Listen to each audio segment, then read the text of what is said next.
खटाव तालुक्यातील जनतेचा पाण्यासाठी टाहो. नमस्कार मित्रांनो, आपण पाहताय मानदेश न्यूज. बातमी वडूजमधून आहे. एरळामाई प्रवाहित करण्यासाठी वडूज येथे सर्वपक्षीय कार्यकर्त्यांकडून प्रशासनाला निवेदन. सध्या खटाव तालुका दुष्काळाच्या छायेत होरपळून चालला असताना तालुक्यातील उरमोडी कालव्याचे आवर्तनात सातत्य नाही. तसेच नेर तलावातून भुरकवडी, वाकेश्वर, कुरोली, सिद्धेश्वर, तारकेश्वर, बंधारा, वडूज, गणेशवाडी या भागात सोडावे व एरमाईची कोरड भागवण्यासाठी हे पाणी तातडीने पात्रात सोडण्यात यावे. संबंधित उरमोडी कालवा आवर्तन समितीकडून केलेली टोलवाटोलवी आता खटाव तालुक्यातील जनतेच्या लक्षात आली असून खटाव तालुका पाणी संघर्ष समितीच्या वतीने व सर्वपक्षीय कार्यकर्त्यांकडून खटाव तालुका तहसीलदार बाई माने यांना लेखी निवेदन देण्यात आले. या पाणी प्रश्नावर वरिष्ठ अधिकारी वर्गाबरोबर चर्चा करून लवकरात लवकर पाणी सोडण्याची विनंती या ठिकाणी पाणी संघर्ष समितीच्या वतीने करण्यात आली. अन्यथा नाईलाजास्तव हक्काच्या पाण्यासाठी मोठे आंदोलन करण्याची वेळ येऊ देऊ नका, असा सज्जड इशारा प्रशासनाला यावेळी देण्यात आला.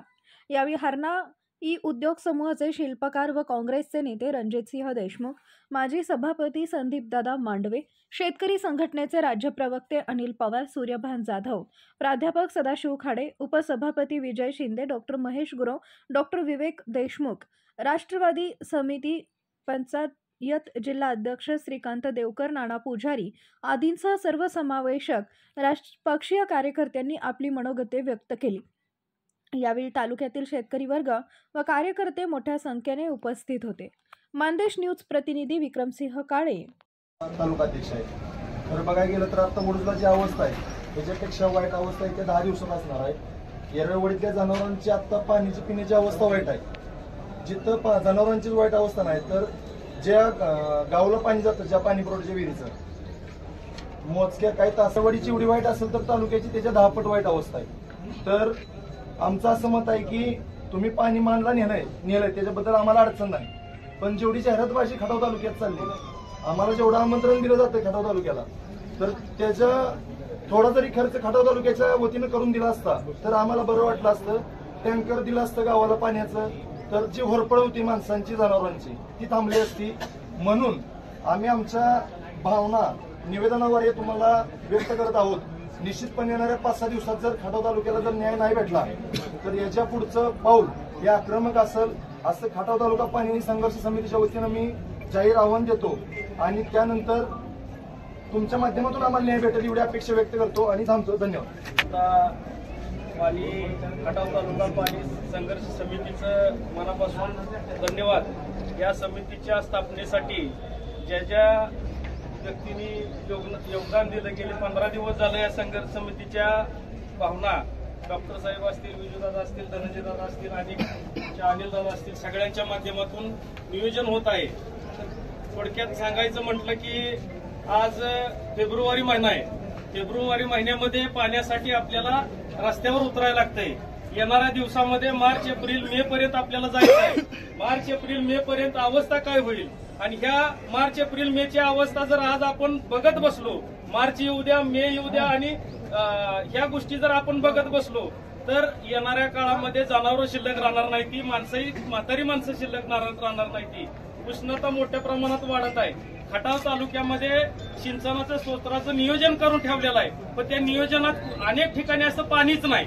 कुठल्या ठिकाणी आतापर्यंत फक्त उरमोडीच्या पाण्याला खाली जायचं आहे, मान तालुक्यात जायचं आहे म्हणून उरमोडीचं पाणी इकडून जात आहे, एवढंच लोकांना पाणी दिसतंय. पण ते पाणी इतरत्र त्याचा जो सिंचनाचा भाग आहे त्या भागात कुठंच दिसत नाही. त्या निमित्तानं प्रशासनानं आताच त्याची दखल घ्यावी, अन्यथा पाण्या वाचून बऱ्याच लोकांची जीवितहानी होईल, जनावरांची जीवितहानी होईल आणि त्याला सर्वस्व जबाबदार प्रशासन असेल. म्हणून माझी विनंती आहे प्रशासनाला, आजच आतापासूनच ह्या निवेदनाद्वारे तुम्ही तालुक्याचा सर्वे करून तालुक्याच्या पाणी प्रश्नाचा मुद्दा त्वरित हातात घेऊन पाणी प्रश्न मार्गी लावावा ही विनंती करतो. धन्यवाद. स्वाभिमानी शेतकरी संघटनेचे नेते आणि औंध भाग पानी संघर्ष समितीचे सूर्यभान जाधव. पुलिस की मार सबसे खतरनाक नहीं होती, बैठे बिठाए पकड़े जाना बुरा तो है लेकिन सबसे खतरनाक नहीं होता. सबसे खतरनाक होता है हमारे सपनों का मर जाना. आदरणीय तहसीलदार मॅडम, आज या खटाव तालुक्यातील दुष्काळग्रस्त शेतकऱ्यांच्या पोरांची स्वप्न मरायला लागलेली आहेत. आज ही तरुण पोरं मारायची वाट तुम्ही बघताय का? हा प्रश्न या प्रशासनाला आम्ही विचारायसाठी आज आलेलो आहे. मागच्या वेळेस औंध परिसरातील 20-22 गावांचा मोठा मोर्चा या तहसील कचेरीच्या प्रांगणामध्ये आम्ही घेऊन आलेलो होतो. आमच्या दुर्दैवानं एकही प्रशासकीय अधिकारी त्या ठिकाणी आमचं साधं निवेदन देखील स्वीकारायला उपस्थित नव्हते. असेल एखाद्या केंद्रीय मंत्र्याचा कार्यक्रम त्या ठिकाणी मान्य आहे, प्रोटोकॉल सांभाळणं तुमची जबाबदारी मान्य आहे, पण या भागातला शेतकरी, वंचित, दीन दुबळा कष्टकरी समाज पाण्याविना हातपाय खुरडत त्या ठिकाणी बसला असताना हे शंड प्रशासन जागा कधी होणार आहे हा प्रामाणिकपणे प्रश्न विचारायला ही तालुक्यातील मंडळी आलेली आहे. आज येरळवाडी परिसरात शेतकऱ्यांच्या मोटारी उचलून नेल्या जात आहेत. अरे बळीराजा बळीराजा म्हणून या शेतकऱ्याला निवडणुका आले की थोडेफार प्रलोभन द्यायचे आणि जो बळीराजा जगाचा पोशिंदा आहे त्याच्या पाण्याच्या मोटरी देखील त्याला त्या ठिकाणी ठेवता येत नाहीत.